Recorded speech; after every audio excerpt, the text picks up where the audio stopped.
Welcome to the Neurophilosophy Project. I'm Dr. Bicen. I'm a board-certified neurologist, and nothing here is medical advice. Now, let's begin. Happiness is not the default state of the human brain. And if you have been wondering why contentment feels temporary, fragile, almost accidental, it is not you. It is your brain. You are functioning exactly as evolution designed you. The uncomfortable and a little unfortunate reality is this: your brain was engineered for survival, not satisfaction. And when you finally understand this, when you stop expecting your brain to deliver something it was never built for, an entirely new form of freedom becomes possible. Today we explore that possibility. We explore why the human brain struggles happiness. And let's start from the history of this. For more than 99% of human history, the world was defined by threat, starvation, injury, predators, other tribes. The environment was harsh. You think your environment is harsh now? You live in the most predictable and comfortable environment your species has ever lived in.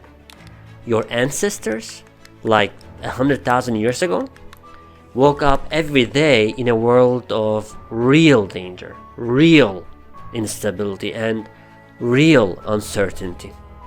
In that world, happiness had no adaptive value, but vigilance did. Suspicion had.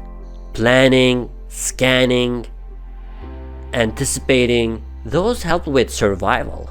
So, evolution built a brain that is constantly preparing for the next problem. And a brain that is constantly preparing can't ever fully relax. Happiness, stable, long-lasting happiness, would have been a liability. It would have made you careless. It would have made you slow. It would have made you dead. So you inherited a nervous system wired to over-detect danger, to prioritize discomfort, and to treat good feelings as temporary anomalies, not steady states. This is why good moments fade so quickly, why accomplishments lose their impact. That's why your mind keeps demanding the next thing. Now, let's talk about dopamine, the neuromodulator people love to misunderstand. Dopamine is not the chemical of happiness. It is the chemical of anticipation. It evolved to push you toward food, water, shelter, sex, the basics of survival and reproduction. It rewards the pursuit, not the possession. You understand the difference, right? This is why humans are restless, why achievements don't satisfy. This is why the moment you get what you wanted, you feel an itch for more. Your brain's job is not to let you rest. Its job is quite contrary. It is to keep you moving. The moment you meet a prediction your brain is trying to resolve, dopamine drops and evolution whispers again. And don't take it personal, it is biological. Happiness was never the assignment. I also want to mention the default mode network, a little bit of neurology. In modern neurology, we don't think of the brain as isolated regions anymore. we think in networks. The default mode network is a relatively new discovery from late 90s, early 2000s. And honestly, many neurologists still don't know much about it because it doesn't have major clinical applications yet. But we are starting to use its abnormalities as biomarkers in conditions like Alzheimer's disease and certain types of epilepsy, like temporal lobe epilepsy. And interestingly, it is also disrupted, overactive most of the time, in certain conditions like in psychiatry. For example, ADHD, schizophrenia, depression. I've always believed psychiatry and neurology are the same thing anyway, and we'll discuss that later as well. Anyway, I want to talk about default mode network in depth in another day because I think it is crucial to understand that, to understand consciousness. But briefly, it is a hub built around the medial prefrontal cortex, our self, and posterior cingulate cortex, our memory. It also involves angular gyrus and hippocampus. It is often called the task negative network because it activates the moment you stop focusing on a certain task. You know this experience when you are doing your homework or you are in the middle of a project and suddenly you zone out and then you stare at the wall with that classic blank face.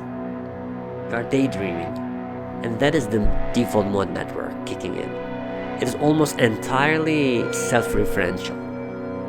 You can think of it as the seat of your ego, your narrative self. And I wanted to mention it here because it helps understanding the happiness. Now, when the default mode network takes over, the brain is free to wander. And what does it wander to? It is not gratitude, right? Or it's not contentment. And recognizing that pattern is very helpful for understanding why happiness feels so elusive. The content in such moments is usually rumination, social judgments, regrets, and hypothetical future problems. Why? Because for the majority of human history, preparing for threats kept you alive. Overthinking was adaptive.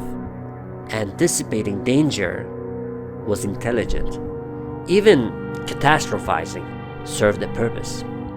But in the modern world, with no predators or constant starvation or no tribal warfare, this ancient network becomes a psychological suffering. Then people self-criticize. Why can't I just be happy? Why do I sabotage good things? Why do negative thoughts feel heavier than the positive ones? The answer is simple. Because negativity kept your ancestors alive. Evolution never planned for a world with free time. You have to understand that. Like you, for example, going to the internet, finding a random guy talking about consciousness while lying on your couch, probably avoiding the dishes. Your brain gives more weight to threat than to safety, more attention to loss than to gain, more memory to pain than to pleasure. These are not character flaws, they are survival algorithms. And when you expect your brain to make you happy, you are asking a predator detection machine to act like a spa. It will not. But once you stop expecting it, once you understand its actual design, you can work with your brain instead of against it. So what do we do with all this? If the brain isn't designed for happiness, does that mean happiness is impossible?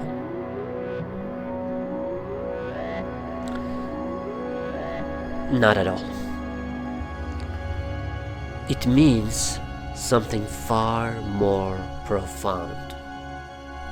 Now we are stepping into the area of philosophy. Why you came for. Happiness is a skill, not a default. It must be cultivated, constructed, actively created. And that revelation is liberating, because it means you are not defective, you are not doomed, you are not chasing a feeling you are supposed to have automatically. You are learning a skill that was not prioritized by evolution. And once you treat happiness as a discipline, not an inheritance, your relationship to it changes. You stop chasing dopamine and you start constructing meaning. You shift from emotional expectation to deliberate design. That shift is the beginning of self-mastery and even self-actualization, the meaning of life, I mean. And here is the deepest thing I'll say today. And I wrote it down because I want to say it exactly as I thought about it before. Evolution gave you a brain optimized for survival, but consciousness gave you the ability to rise above that. Beautiful, right? Actually, wait a second. Consciousness is also a product of evolution, so maybe it doesn't make too much sense. But hopefully you get what I mean. I'm going to revise the sentence.